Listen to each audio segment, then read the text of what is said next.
DPA news Marathi, शोध सत्य बातमीचा।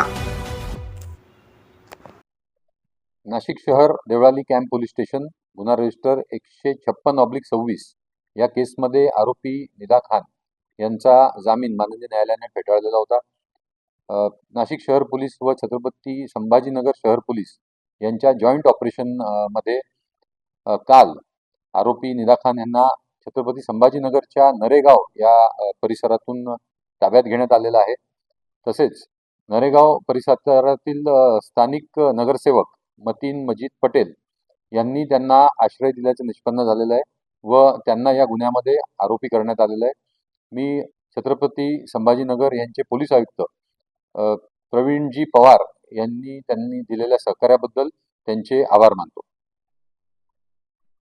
ताज्या घडामोडी व अपडेट जाणून घेण्यासाठी आताच DPA न्यूज चॅनलला सबस्क्राइब करा आणि बेल आयकॉन क्लिक करायला विसरू नका।